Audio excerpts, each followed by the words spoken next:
10 years after it started, the resonance technology program had its first big problem. A transport ship that was docking donated items to an activation site in the outer rim broke down completely. The crew lived, but the cargo bay was broken into.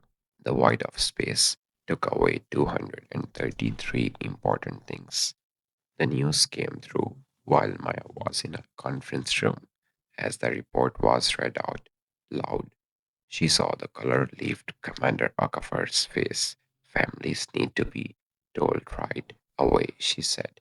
These were not just things to carry, these were parts of people's lives, their sadness, their happiness, the story of their past. People reacted strongly.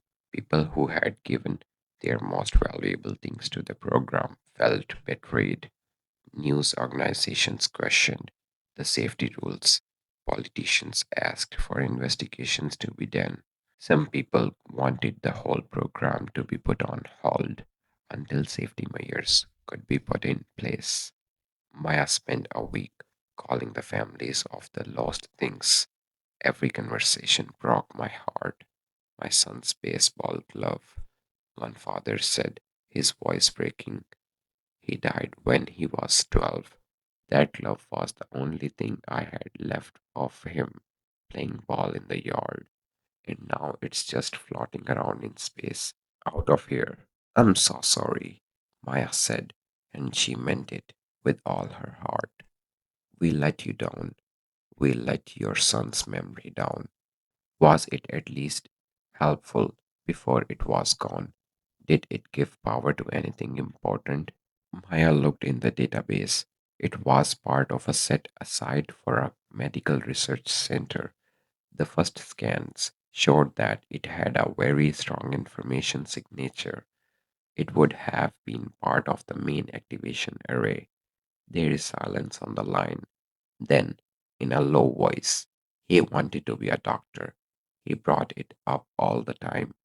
So his glove would have powered a place where they might have been able to cure what killed him.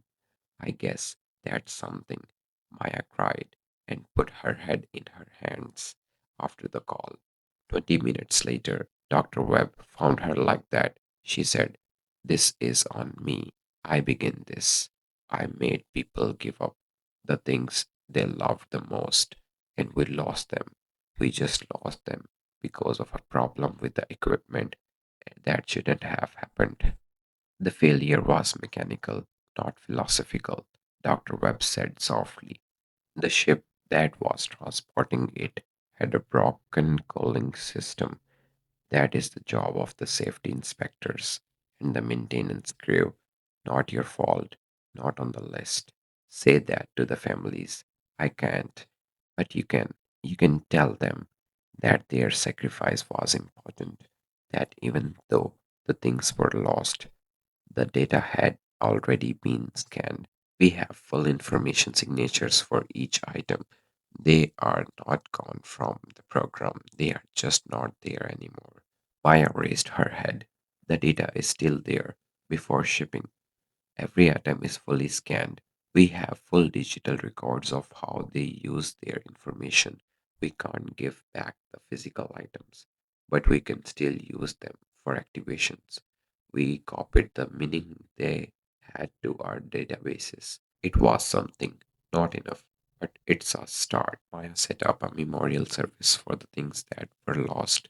There were 233 families there, either in person or online. She talked about how important what they had done was, how the memories of their loved ones would still power research stations and communication relays, how loss could become a legacy.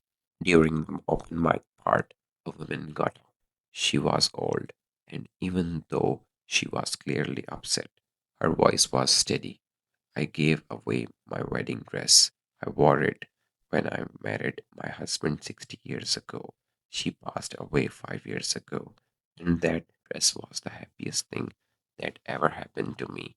I felt like I lost him all over again when I heard that.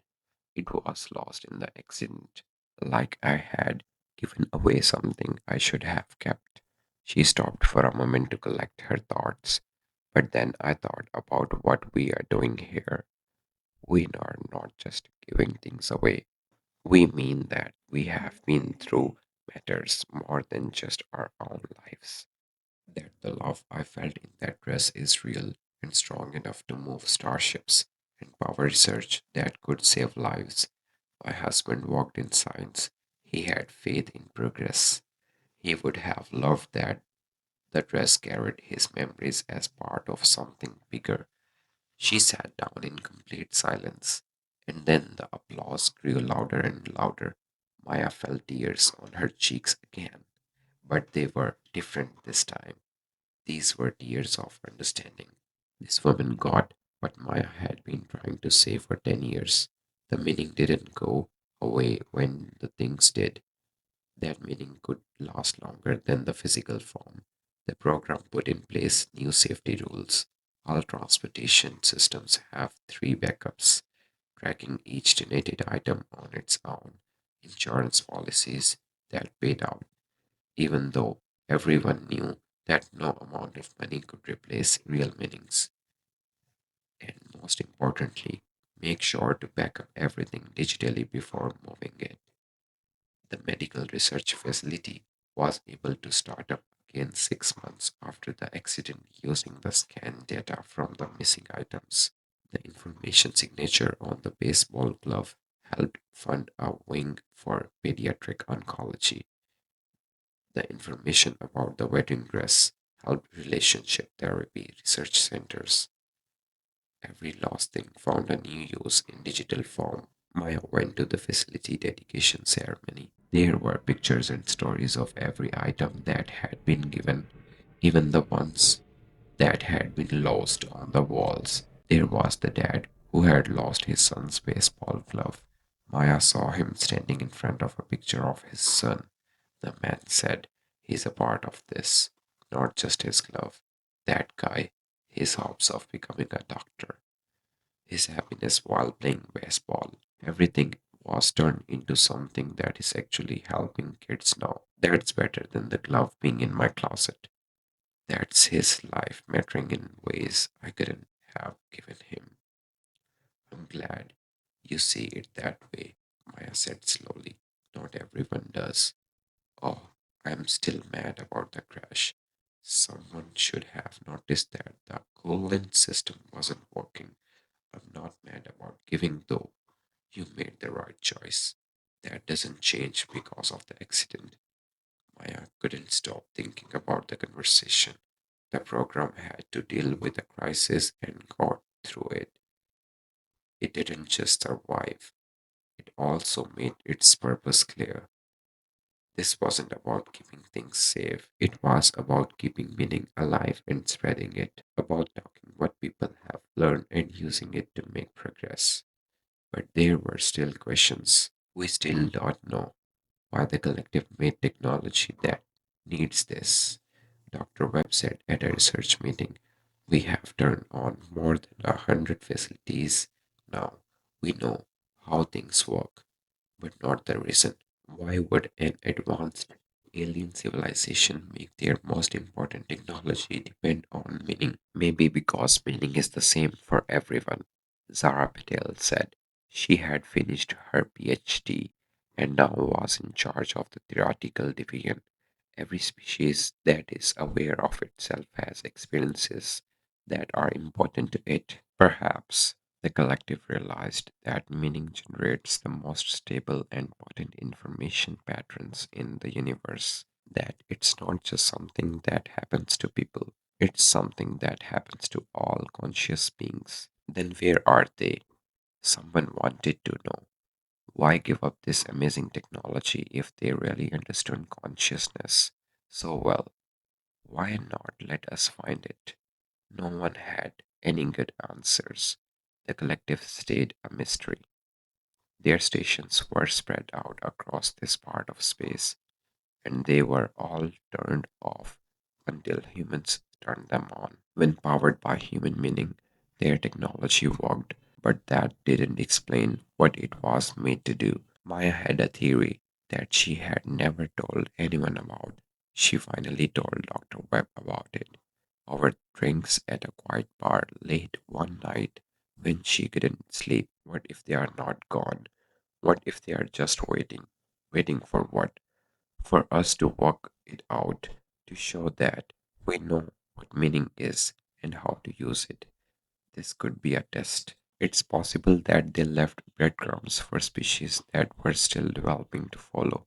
And if we use the technology the right way and with respect for what it stands for, maybe they will come back and talk to us. Dr. Webb thought about this. That's almost like religious thinking, the collective as teachers of the universe, or its practical thinking. They are smart enough to know that giving technology to species that don't understand its philosophical effects is risky, so they left tech that only works if you have real life experience. It's a screen. It's gatekeeping based on how conscious you are. What happens if we pass the test? I don't know, but I believe we are getting close to finding out. 3 months later, Maya's theory turned out to be shocking correctly.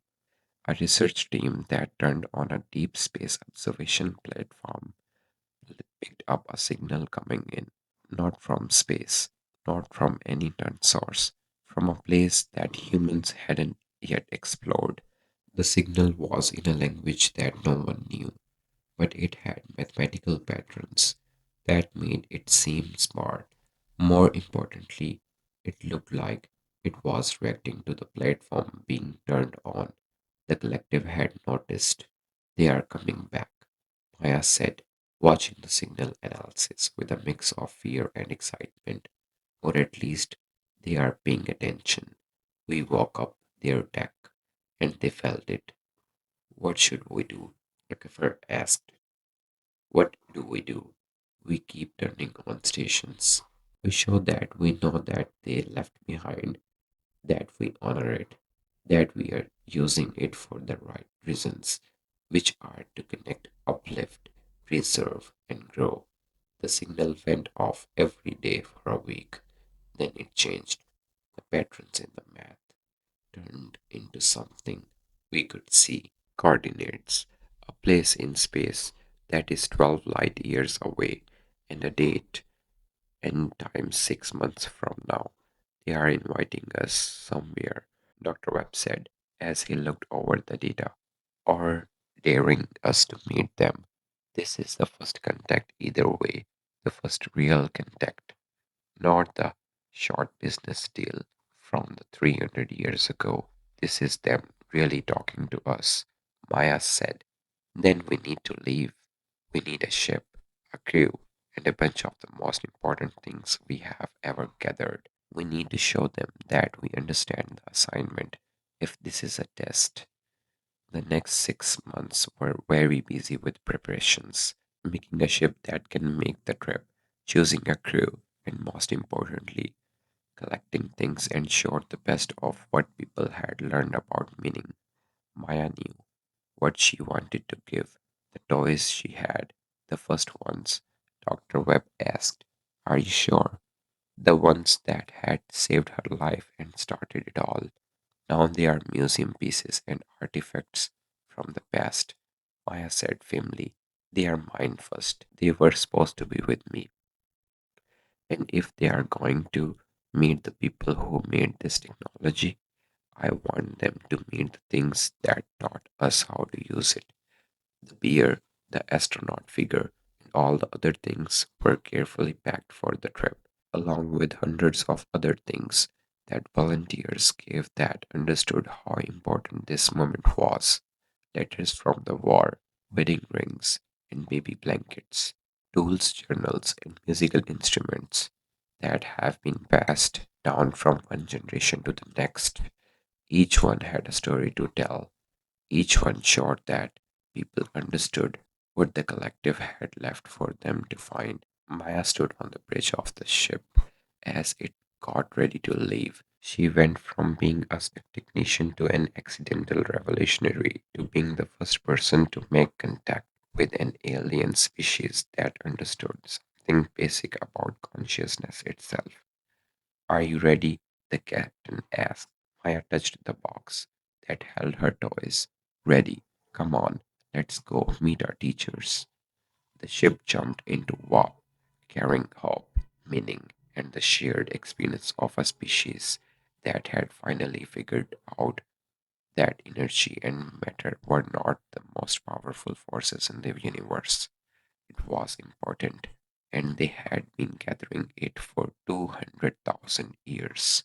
4 months through space that tested everything Maya thought she knew about physics.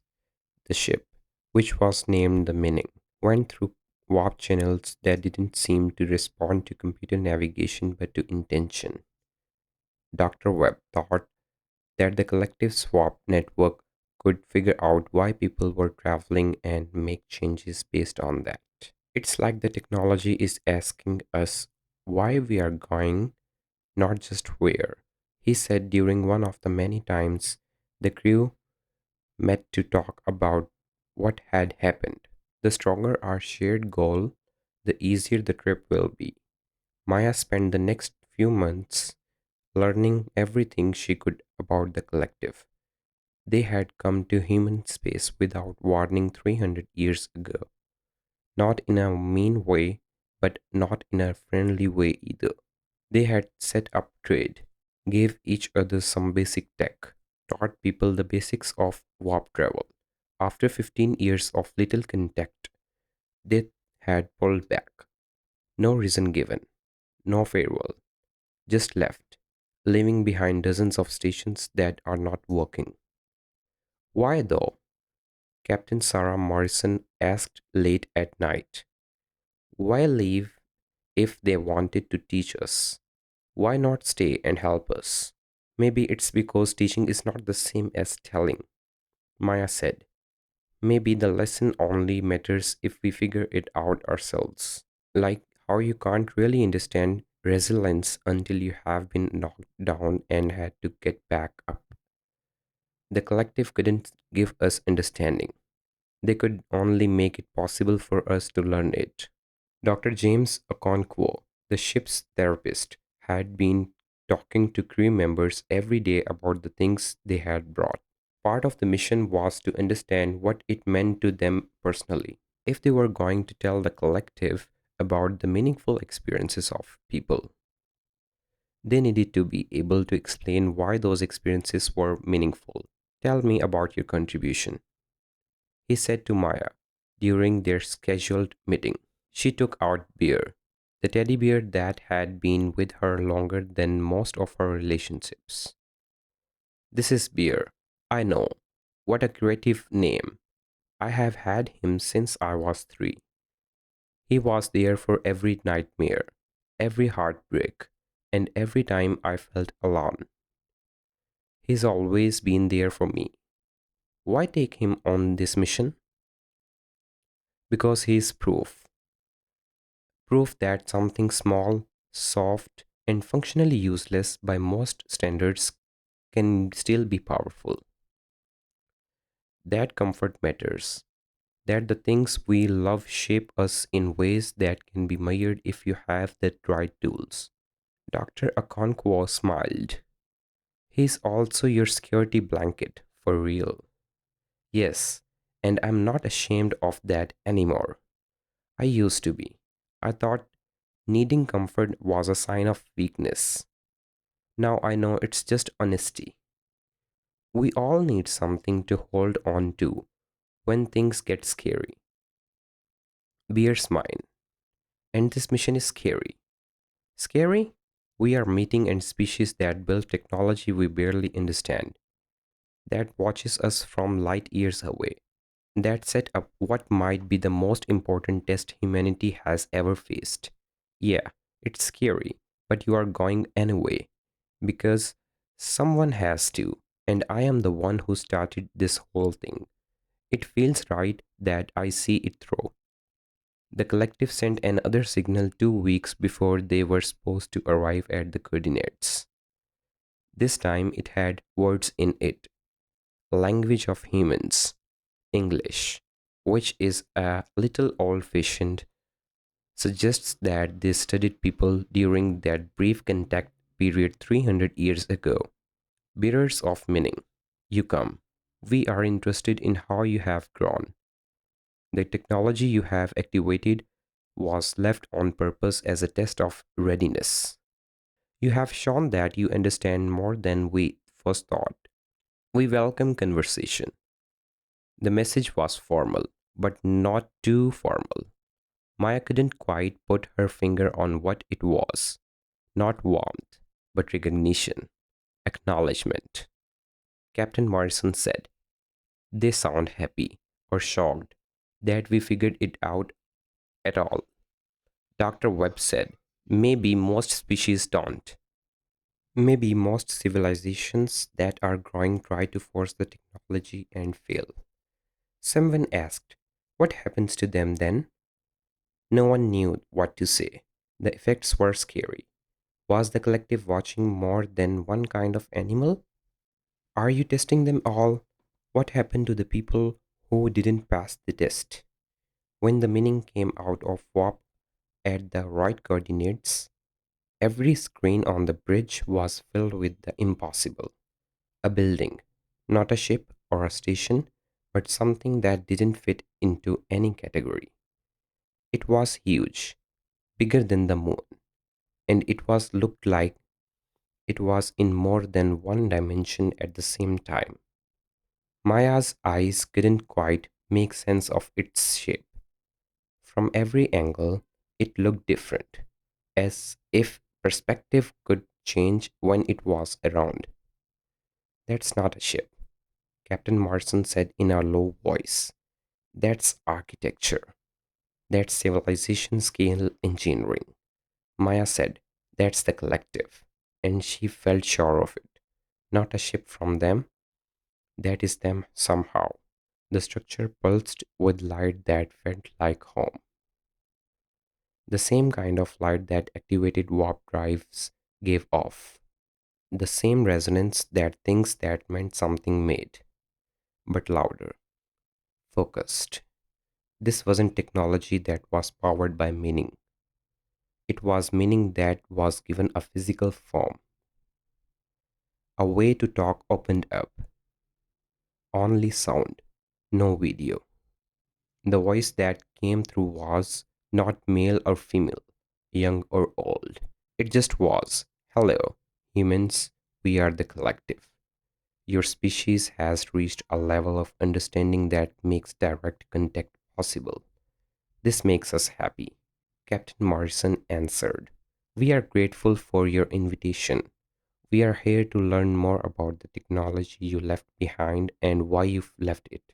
You already know how the technology works. You turned it on successfully. The real question is why we needed meaning to power it. We will explain this, but first you need to know what we are." The structure's light pulsed, and all of a sudden, Maya's mind was full of pictures. Not exactly visual, but conceptual. Understanding sent directly. The collective was not a type of animal, it was a mix, a joining of thousands of species who had each discovered the same fundamental truth, that consciousness created patterns of meaning that were the most powerful force in the universe. Every species added its own ideas about meaning to the whole.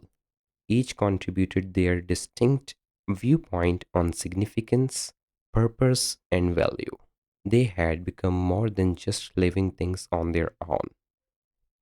They had shared consciousness, meaning made into a person, experience made permanent. We left the technology as an invitation. The voice went on. Species that become conscious enough eventually ask the same questions you have. Why are we here? What matters? How do we keep what matters when our bodies are only temporary? We have an answer. Join the patron. Add your species' unique understanding of meaning to the whole. Maya felt the heaviness of that offer.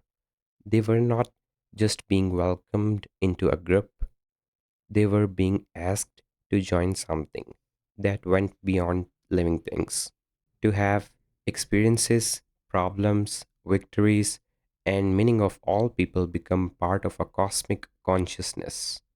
Dr. Webb asked, what happens to a person's identity?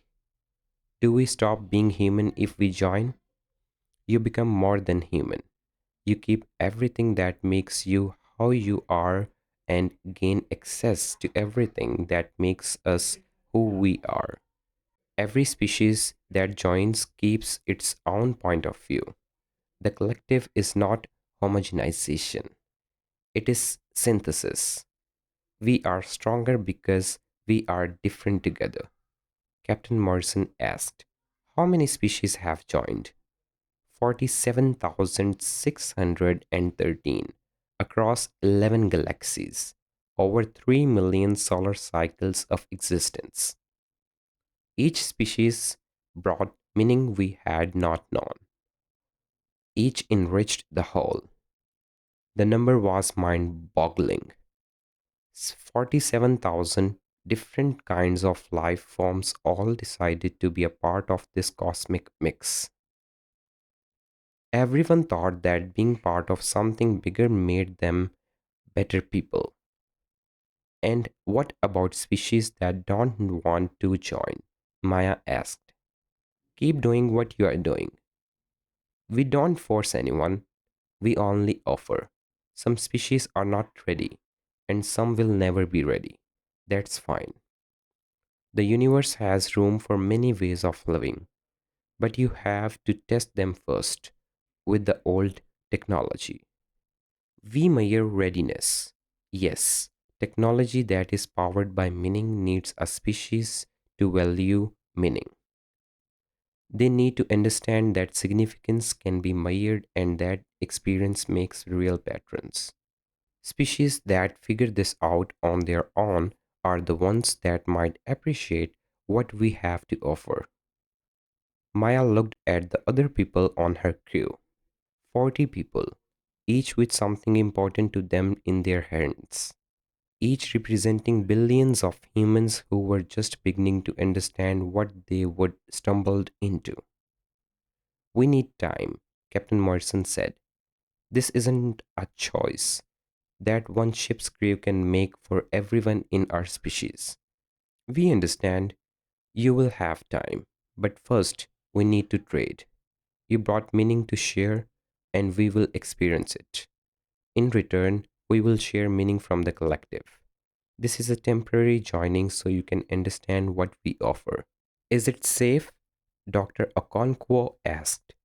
Your body is safe.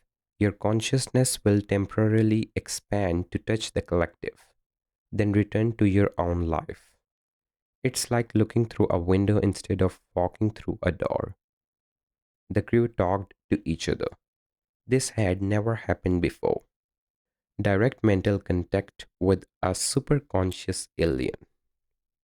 It could be the most powerful thing that has ever happened to a person, or it could be a mental disaster.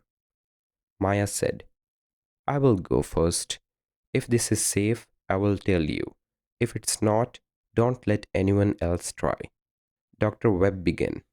Maya, I mean it. I started this, so I should finish it. There was something in the collective's voice that sounded like approval.